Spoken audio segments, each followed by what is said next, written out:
Welcome back to the Deep Dive, where we take the sources you send us and try to find the signal hidden in all the noise. And today's topic is a big one. It really is. We are diving into 3I Atlas, the third interstellar object ever detected, which was officially discovered back on July 1st, 2025. Right. And while NASA's official line is that it's a comet, our sources, well, they suggest that's just the beginning of the story, not the end. Okay, so let's unpack this.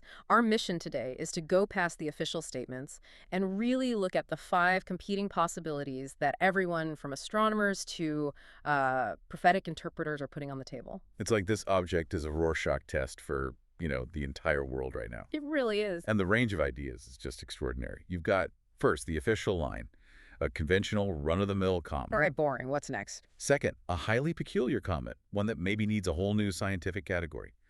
Third, an alien spacecraft. The big one. The big one. Fourth, that it's all a government psyop to suppress the truth.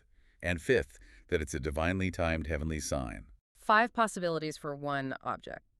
Let's start with the hard science, because it sounds like even our best instruments are saying 3I Atlas is, well, it's weird. Deeply weird. And the skepticism, it's not coming from the fringes.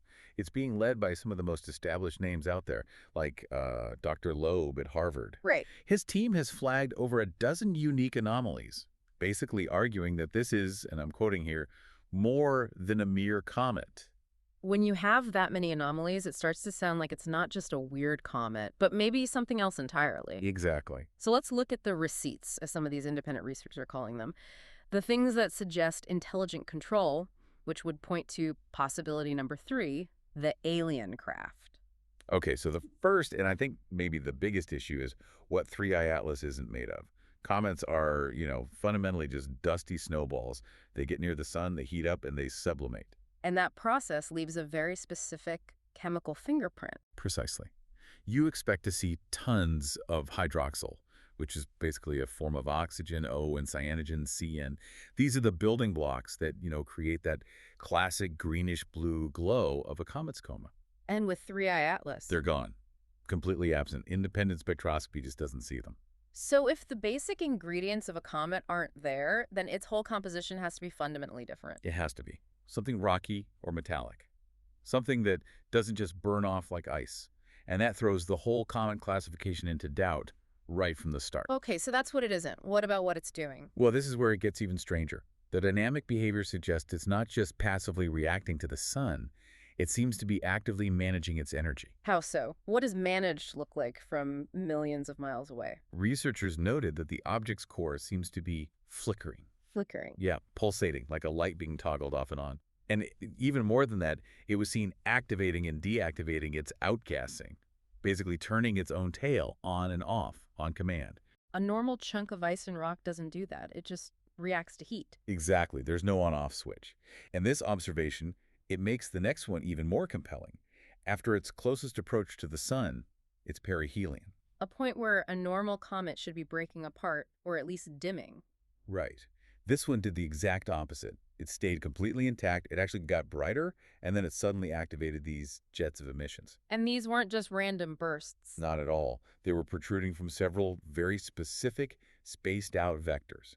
One researcher, Ray, he asserted you could almost perceive a defined internal structure, he called it a fuselage, inside the tail, as if it were stabilizing itself. Like a spacecraft body using thrusters. That's the implication. And then you layer on top of all of that, the X-rays.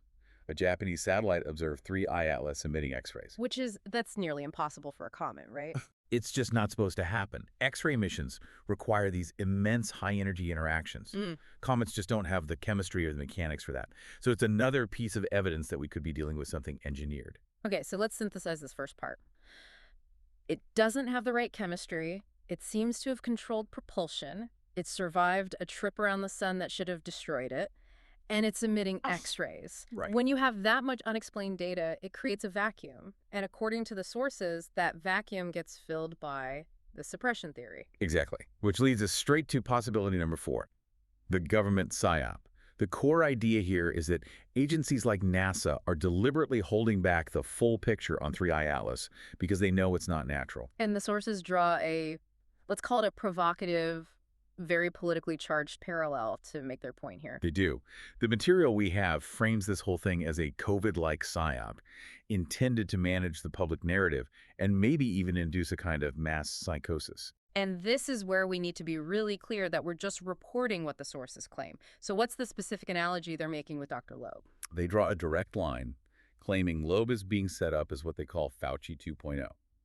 The argument is that a highly visible, credible scientist is being used to prime the pump for a soft disclosure. A soft disclosure, meaning a slow, carefully managed reveal of some huge world-changing truth. Yes.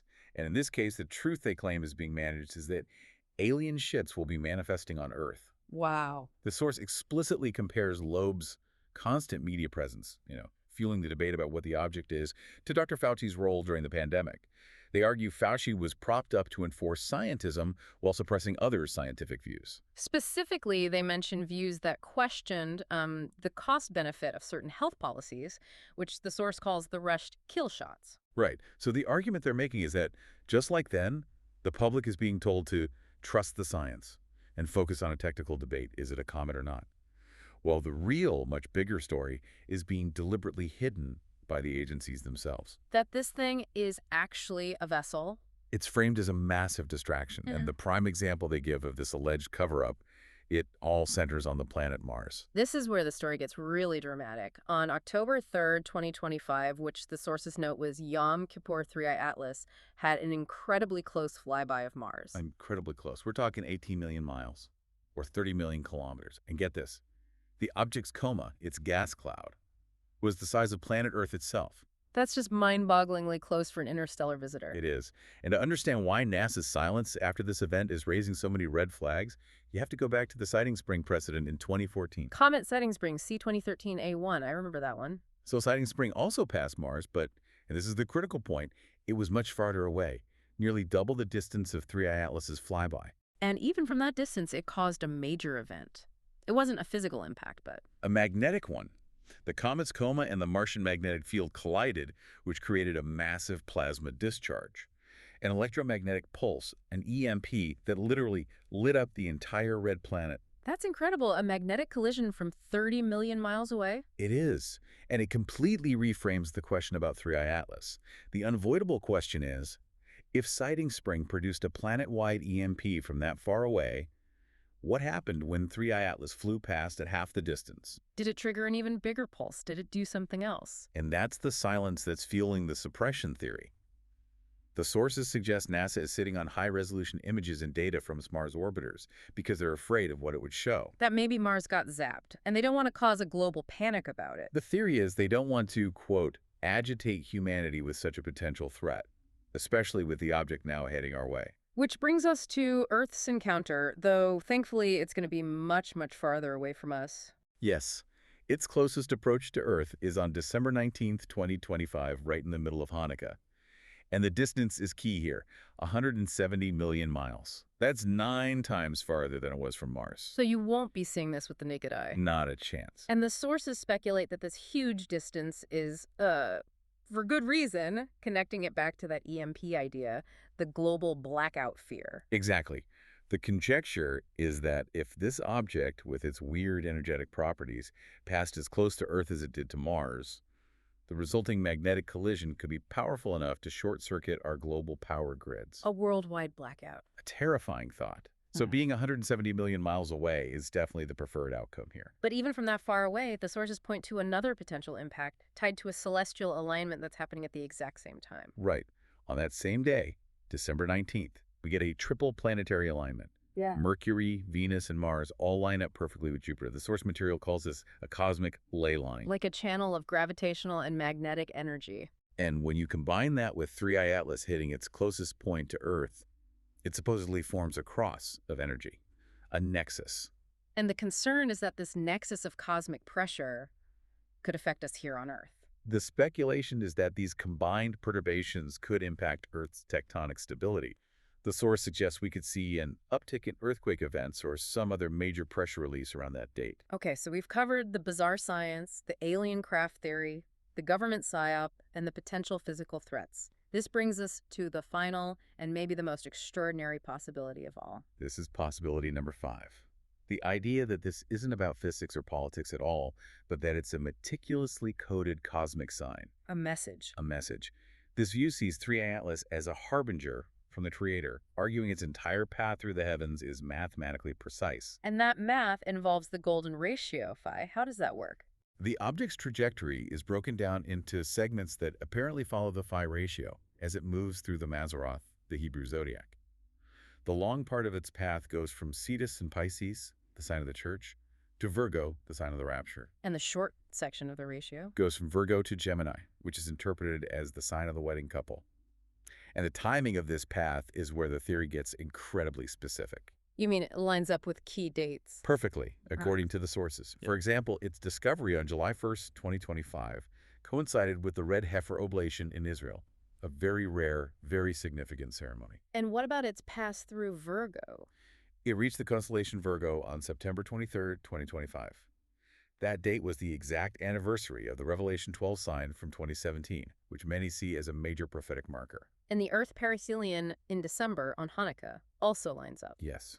The source calculates that this date marks exactly 77 years, 7 months, and 7 days since the modern state of Israel was founded in 1948. Triple sevens. For prophetic interpreters, that is anything but a coincidence. So the final, most dramatic piece of this whole puzzle is the object's exit from our solar system in 2026. This is where it all seems to converge. On March 16, 2026, 3i Atlas is set to pass Jupiter at a distance of exactly 33 million miles. 33. The number associated with the Messiah, and Jupiter is often called the planet of the Messiah. Right. But it's what Jupiter itself is doing on that day that's seen as the climax. Okay. March 16th is the exact day that Jupiter ends its retrograde motion. From our perspective on Earth, the planet appears to reverse course in the sky. On that day, it will appear to have stopped dead center in the constellation Gemini. The sign of the wedding couple. The sign of the wedding couple. So if you follow the typology, you have the messenger passing the planet of the Messiah at the Messiah's number, just as that planet stops in the sign of the wedding. The interpretation is pretty clear. The source interprets it as the groom returning for his bride, a direct signal for the rapture, possibly in 2026. For them, this celestial geometry is clearly timed and designed. So what does this all mean for you as you're trying to process all this? We've gone from hard, anomalous data to government conspiracies all the way to intricate prophetic timelines. I mean, at the end of the day, 3i Atlas has become this incredible nexus point for global anxiety and hope. It forces us to ask these fundamental questions about science, about government, and about faith.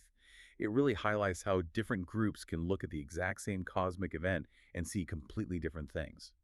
Ultimately, the sources keep coming back to the path of this object, its journey through our system. And that leaves us with one final provocative thought for you to think about. The trajectory of 3i Atlas is said to terminate and appear to stay infinitely in the sign of Gemini, the wedding couple, as it flies away from us forever. If these celestial signs are indeed timed and designed, what purpose does the Creator have for pinning a permanent marker in the cosmos right there, where the interstellar visitor ends its journey through our home?